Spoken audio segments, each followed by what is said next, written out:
Not about K-pop, but about Kpop Demon Hunters.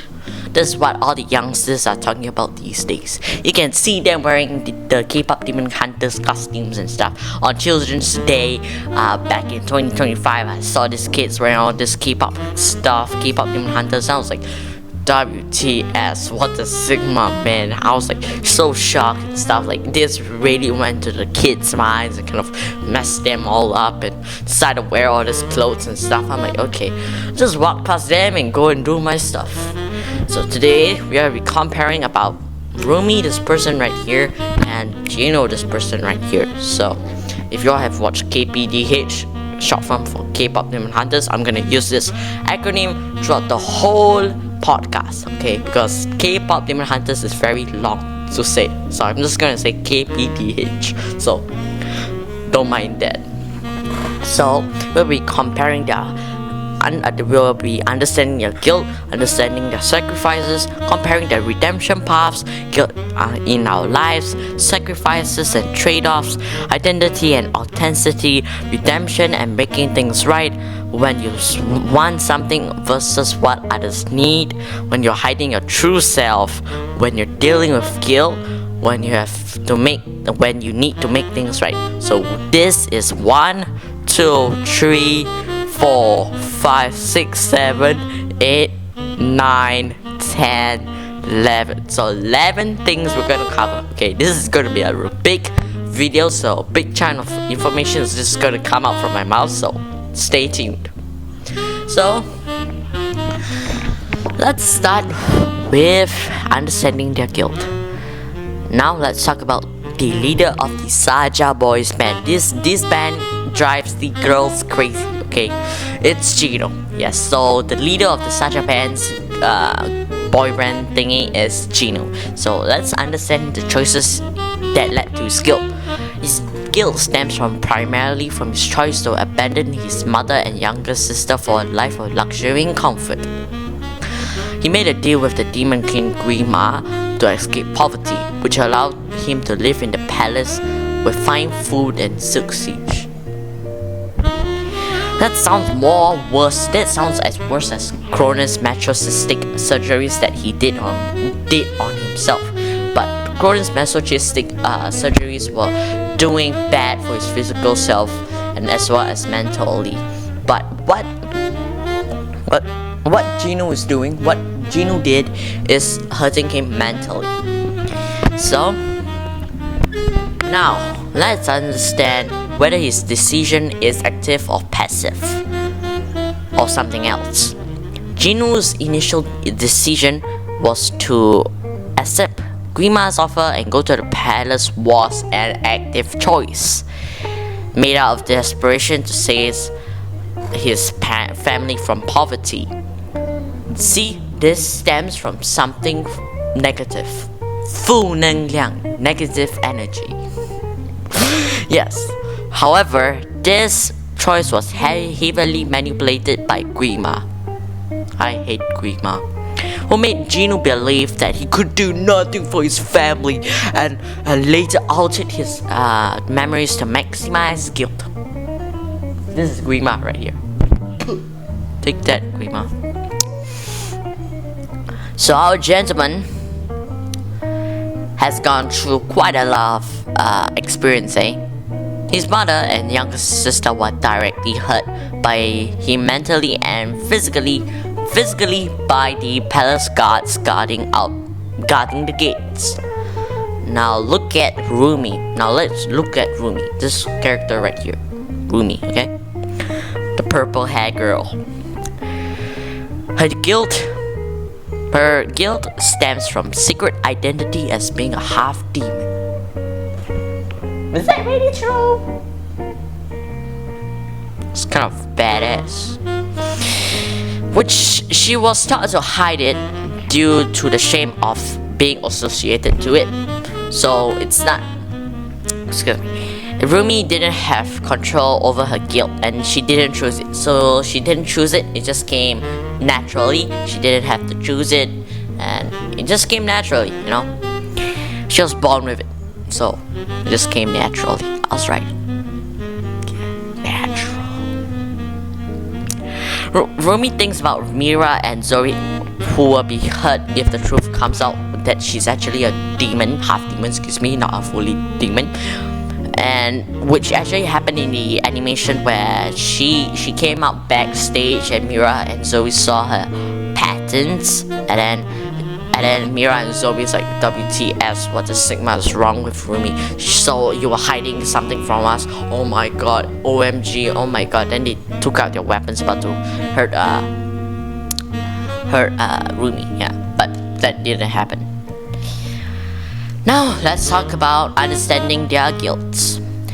So now let's talk about what Jinu sacrificed. Jinu sacrificed his relationship with his mother and sister just to live in the palace and sleep comfortably and eat yummy meals. Kimchi with the rice, kimchi pork with the rice, or kimchi chicken with the rice. Oh my god, good. As I say, he got large stripes in chains. He got a large tongue twister. He got a large life in exchange of his sacrifice. Large life, you know, Zara Larson. Yeah, that song. The trade in the end hit him hard, right in the heart. Shing. He had regretted what he had done. Oh no! Jinu has been living with this guilt for about 4 to 500 years now since he abandoned his family. His sacrifice cannot be undone. My sacrifice. Now, about Rumi. Rumi sacrificed her honesty to be a demon hunter and be a human in disguise. What she was hoping to keep by making this sacrifice as her identity of being a demon yet being a demon hunter. By hiding the truth, Rumi couldn't have a real friendship. She was connected but not completely. It was having like a half of friendship, meaning she can connect with them yet hiding something. If she stopped sacrificing the truth, she would be purer and more trustworthy by her friends. Comparing the redemption path. Now to Jinu again, the K-pop dude. Jinu was avoiding his guilt because he didn't want to be haunted by it. Then he told Rumi a lie, then the guilt came for him again. Jinu, I'm coming for you! That's the guilt. And then Rumi changed his perspective of being haunted by his guilt and trauma. Haunting of guilt and trauma, now showing in the cinemas for you. Mr. Deep Voice, what is the haunting of trauma? And what trauma and guilt? It's Jinu. You know, in the Martins in the morning they do that. Tweet Tuesday. Yeah, and then she changed his perspective of being haunted in trauma. Jinu's ending is great because it kind of dies and people are like arguing whether he died or is still alive. A lot of people agree that he is alive and maybe in a different realm. Now to Rumi again. Rumi initially copes with a secret concealing of her half-demon identity through intense discipline, perfectionism, and emotional suppression. That sounds like Corin, the perfectionism part. Demon patterns made her confront the truth. She, being trustworthy, redeems herself, her self-friendship with her friends. Revealing the truth made things worse because they both trusted her and thought she was not a demon. Being honest, Rumi gained more trust and confidence of being a demon hunter.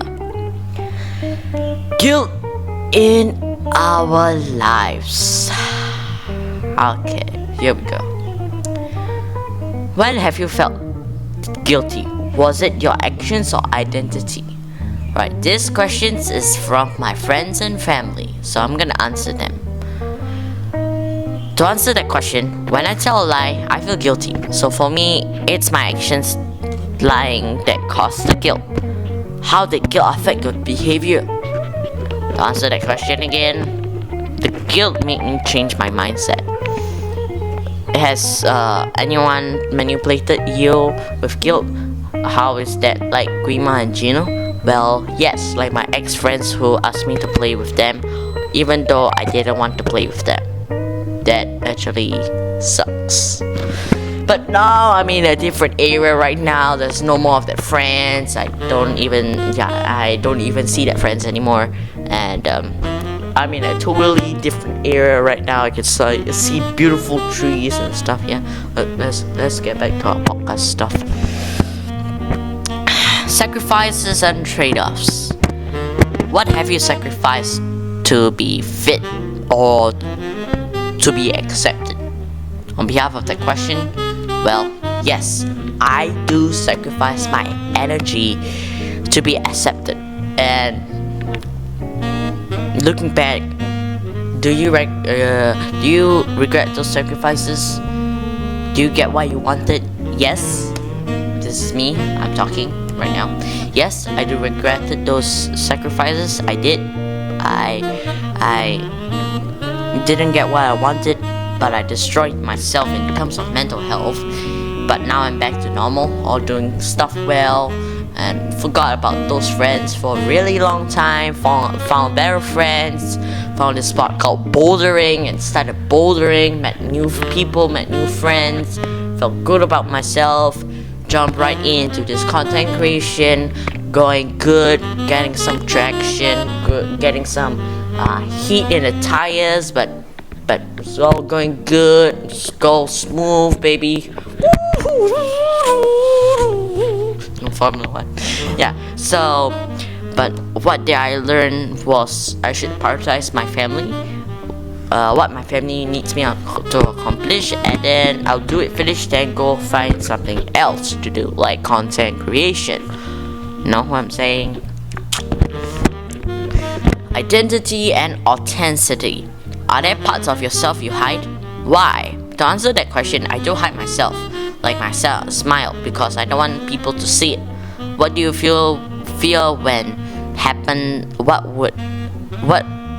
do you feel would happen if you were honest? I would fear that I would be in jail, or my reputation would be ruined. I'm like Rumi because sometimes I hide parts of myself, who I really am. And can you be really close to someone if you hide parts of yourself? Well, yes, I can hide parts of myself even if I'm close to with that person. Yeah.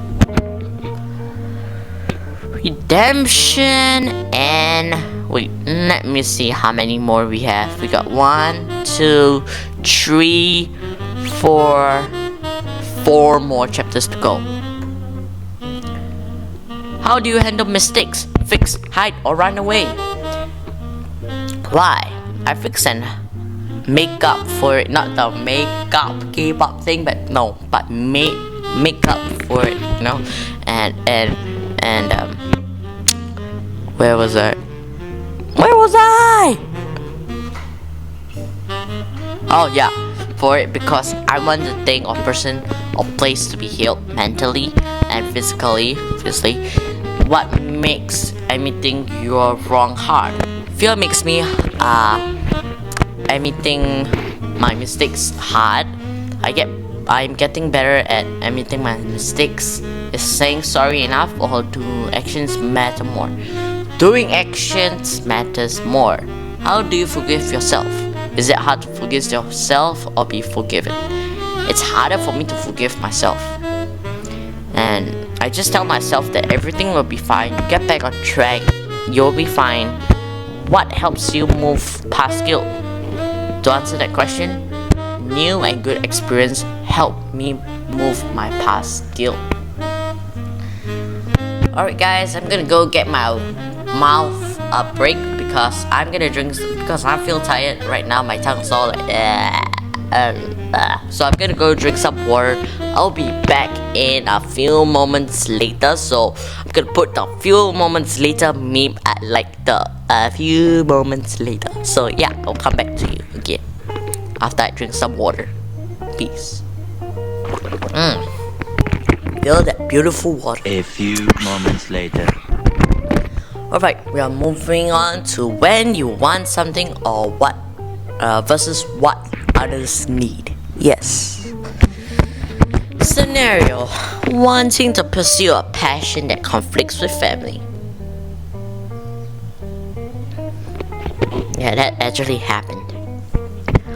Because I was trying to get a mountain bike, everyone. Full suspension, you know, the front has suspension, the back has suspension, has the dampers, and then it got multiple gears. And then mountain bike, I really wanted to go become like a Red Bull athlete with that, the full face mountain bike helmet, and then you know, go all do the stunts and everything, like those kind of stunts, and then drink the Red Bull, and then woohoo, and then you know, want those kind of things, go over heels, do the backflip and stuff. I wanna do this and stuff, but my parents, I had some conflict with my family. Yeah, my parents and I, because yeah, I'm not gonna elaborate because they don't want me to fall down and break my bones. Yes, protective parents, hashtag protective parents. Yes, hashtag protective parents and hashtag caring parents and hashtag loving parents. Yes. So reflection. This situation is like Rumi and Jinu because he wants to be a well-known person and also wants to be rich. I honor wants and responsibilities because they are me, meaning I need to fulfill them. What is the difference between selfishness and boundaries? The difference between selfishness and boundaries is that selfishness is being selfish and not caring for anybody, even your parents or yourself. Boundaries are you care for people and you put up a boundary, like you don't want to be hugged. Okay, hug too tight. For grandma, I don't want you to pinch my cheeks. Okay, yeah, that is an example because I have my grandma watching these videos that I created, so I don't want my grandma to pinch my cheeks. That is what I say scenario. It's not. I'm fine with anything. Okay, so I don't want my grandma to pinch my cheeks. Then you put up a boundary. Excuse me, mom. Excuse me, grandma. Can we do fist pump instead of you pinching my cheeks? And then your grandma is like, yeah, okay, that sounds like a good idea. And then you fist pump with your grandma. I don't know how would a grandma respond, but I'm just saying that your grandma might do that. Yeah. So yeah. So boundaries on the yeah,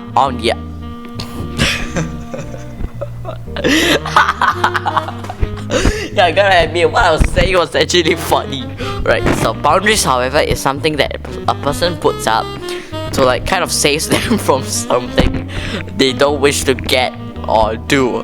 How do you decide and communicate? Well, excuse me. Well, I have authority and I have the right to decide and communicate. Then that's what I'll choose to decide and communicate.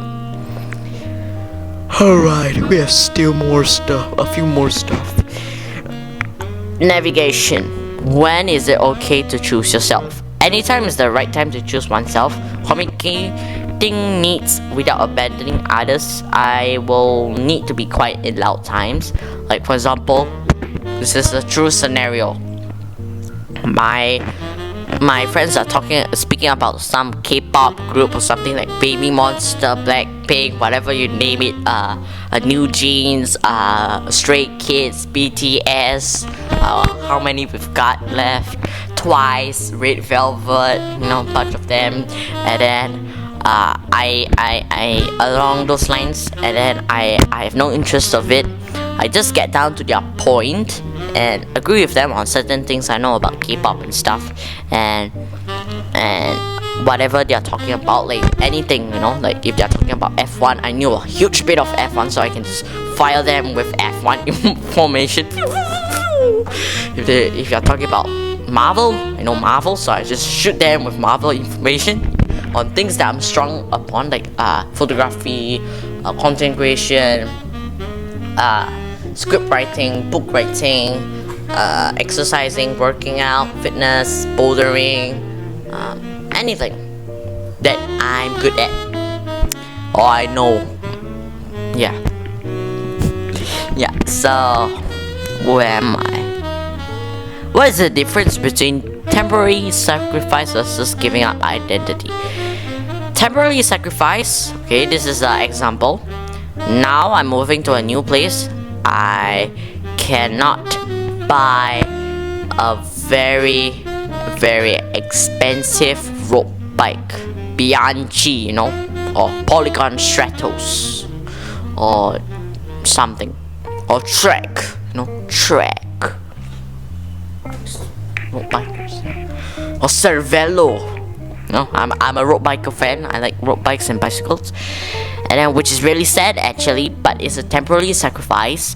It's like now I'm moving to a new place. I can't buy a mountain bike, but once I move to a new place, unpack everything, I can buy the road bike. Excuse me, not mountain bike, road bike. And so that's what a temporary sacrifice is. So what is giving up identity? Well, the sentence says it's already giving up your identity. So you're giving up your identity to exchange with something else, which does not sound really good because you're exchanging your identity to get something else that might be short-lived, meaning you'll get bored of it and you'll be regretting what you have done. Yes. Hiding your true self. Scenario. Pressure to hide your real self. This is like Rumi, because she's trying to hide her real self for being a demon, then hiding among Mira and Zoe. You like the game? It's like the, you know, like the game Among Us, the game. So yeah, and so when you're dealing with guilt scenario, guilt about the past or your identity, everyone's guilt is chosen because of their actions. No one benefits from anyone's guilt. Obviously, is there like a recycling? I recycle your guilt today. It can be recycled and turned into good guilt or something. No, there's nothing like that. I wish there was something like that. And then, where was I? What would help me with my guilt is frequent exercising, more drinking water, more healthier food, eating more healthier food, and being honest with everyone, and being a good person to the planet. Healthy guilt versus toxic guilt. The difference between the two is that healthy guilt that you feel good about is a guilt that you feel good about, that is good, and like you have done something wrong but it turned out to be something good or something around those lines. Whereas a toxic guilt makes you depressed. Making amendments, you can make amendments through how you talk, how you eat and walk, etc. When you need to make something right, scenario, you have hurt someone or need to confess a secret. What if you can't be forgotten? I'll either move to a remote area and live with my dog, because I don't have a dog right now, but if I have a dog, then I'll live with my dog or animal. Can you forgive yourself? I can forgive myself for wrong decisions. Small little decisions. What would Jinu and Rumi advise you to do? They probably would advise me to do something that I like and probably soothe my pain and give me solutions that I'm facing with. I wish they were real. But what are the first steps for amendments? Well, the first steps are brush up your manners, the way you talk, the way you eat, the way you speak, etc. Alright guys, we have come to the end of our podcast. Thank you for listening to this podcast on pairing Rumi and Jinu from Kpop Demon Hunters. See you in the next episode. Ciao, arrivia, choose, peace out. JFA, you know what I'm saying? JFA, peace out.